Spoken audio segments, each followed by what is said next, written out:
aja selesai take voice, diselesain selama lebih dari 2 minggu ya? Ya kurang lebih. Tunggu, perkenalkan diri dulu. Ana yang isinya, take voice-nya, terus? Zevan sebagai sound engineer. Sound engineer, terus? Pak Arman? Coba. Pak Arman senyum-senyum aja. Bapak gelap loh Pak, pakai topi Pak, nggak kelihatan. Kalau mau dibalikin ke belakang Pak. Nah, gimana nih mengerjakan take voice? Nyebutnya take voice ya Pak ya? Voice project. Voice project. Mengerjakan voice project bareng Hana Ritonga. Tantangannya kayak gimana Pak Arman dulu? Udah ketawanya mengerikan. Tantangannya banyak. Apa aja? Sebutin. Itu ngeklik di mulut. Tenggorokan. Oke, apa lagi? Itu suka ada bunyi di tengah kata itu ada bunyi. Terus apa lagi? Seperti itulah. Terus di beberapa kata ada yang susah penyebutannya. Contohnya mengernyitkan. Ya, itu mengenyer. Ada tambahan eng ya? Tapi sekarang sudah teratasi. Oke, selanjutnya harus cepat tangkap ya antara otak, mata, sama inner dari dalam kita ya, untuk merefleksikan naskah agar pendengar juga enak mendengarnya gitu. Itu dia catatannya. Kalau dari Zevan nih, sound engineer? Paling nggak jauh beda sih sama Mas Arman ya. Cuma ya kalau dari sound engineer kan lebih dengerin gitu. Oke. Terus?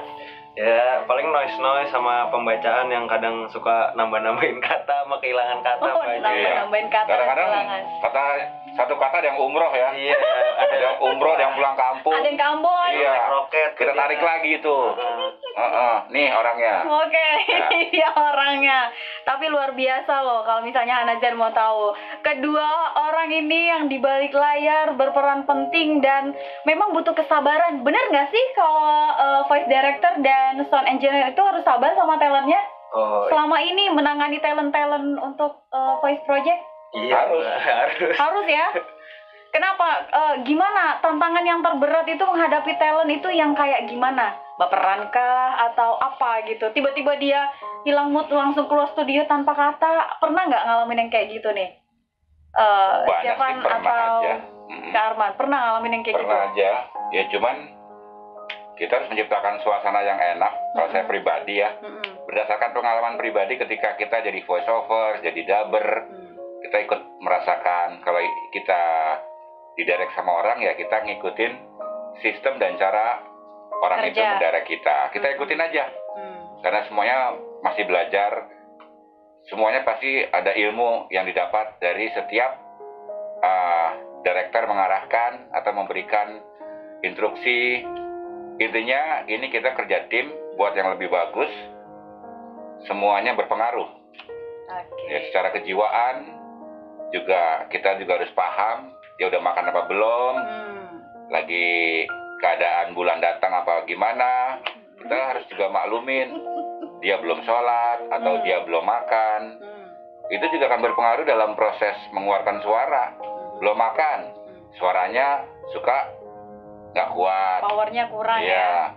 Banyak pikiran di rumah, mungkin ke bawah. Nah kita bikin suasana lebih enak biar yang masalah di rumah lupa gitu kan. Atau dia punya utang, kepikiran nih, bantuin bayarnya. Kirain dibantuin bayarnya. Intinya kita harus mengikuti proses dan bekerja sama yang baik dalam tim. Karena semua berpengaruh. Karena menghasilkan suatu produk yang bagus itu perlu kerjasama tim yang solid. Betul. Kalau sound engineer lebih banyak diem, menyaksikan aja, atau suka ngasih masukan nggak sih kalau lagi ngerjain project voice ini? Mungkin ini sih Mbak lebih ke suara-suara yang voice directornya nggak bisa dengar gitu. Misalnya kayak suara-suara klik, suara-suara popping. Saling mengisi ya. Sama membantu. Saling membantu. Dari voice directornya misalnya ada kata yang salah, nanti langsung colek si sound engineer biar langsung diperbaiki, diulang lagi.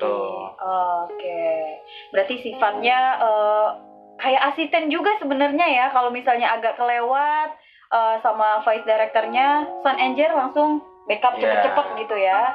Karena memang tujuannya sama ya, pengen menghasilkan project yang bagus sesuai dengan keinginan klien, gitu ya. Iya. Oke. Ada pesan dong sound engineer dan juga voice director ke teman-teman yang mungkin saat ini masih belum masuk studio sampai sekarang. Bagi kalian yang belum dan ingin menjadi seorang voice talent, bisa voice over, bisa dubber, bisa voice actor, bisa penyiar radio, bisa announcer, dan macam-macam. Intinya segala sesuatu harus dicoba dan serius dalam mencobanya. Coba terus, pantang mundur. Sampai dapat. Sampai Anda berhasil mencapai cita-cita Anda sebagai seorang voice talent. Oke, mantap. Kalau Jevan, apa masukannya? Ada sih Mbak, kalau itu mah Bapak Lord Arman Rahman sudah berbicara. Saya tinggal setuju aja deh pokoknya. Oke. Lor ngidul. Ngalor ngidul maksudnya dia. Ngidul itu Lord yang LORD. Oke, berarti intinya memang harus bersemangat terus dan sampai ketemu di studio kerja bareng sama Zevan sama Pak Arman. Bener ya? Betul. Oke, semangat teman-teman. Dah, thank you Kak Arman dan Kak Zevan.